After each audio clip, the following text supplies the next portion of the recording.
Les personnes qui souffrent de dissociation affective ont l'avantage, pour nous, de rendre visibles des processus qui sont habituellement inconscients. Et là, cas d'étude!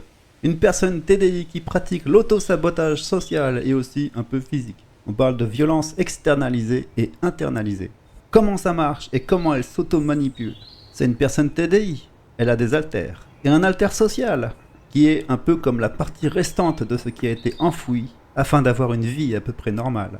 Elle explique qu'elle ressent la présence d'une ombre menaçante dans son dos en train de l'observer. On apprend par ailleurs que cette ombre informe est capable de ravager son monde intérieur et d'isoler les autres haltères. Il est défini comme un haltère protecteur persécuteur, ce qui, pour ne pas être une contradiction, mérite une petite explication. C'est-à-dire que pour protéger, il persécute. En fait, en tout cas d'après les études, il est la réponse qui aurait dû être donnée au moment où a eu lieu le traumatisme initial, donc principalement de la violence.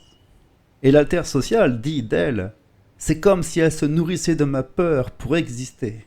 Elle a déjà causé des problèmes dans le système dans le passé. Elle dit qu'elle a changé, mais c'est difficile à croire.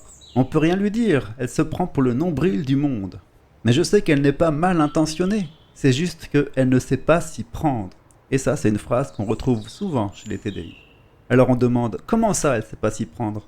Elle répond: c'est comme si pour soigner ta peur de l'eau, elle t'en faisait boire jusqu'à la mort.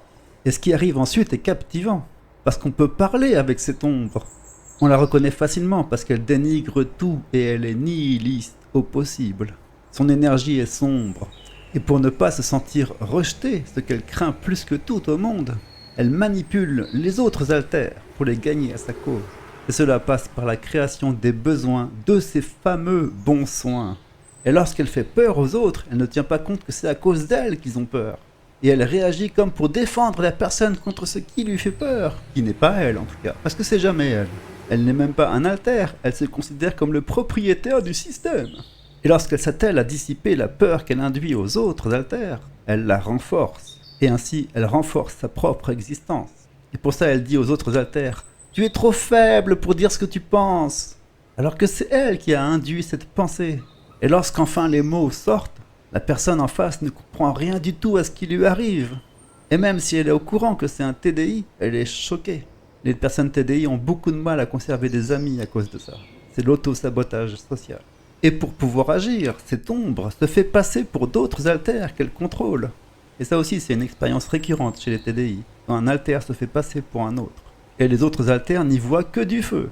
Mais de l'extérieur, on peut très bien voir que les mêmes mots ou les mêmes comportements sont repris comme par un mauvais acteur. Et ce qui à un moment donné est peut-être poétique ou drôle, avec les mêmes mots, elle en fait des sarcasmes, et elle dénigre leur valeur sentimentale en faisant de la moquerie.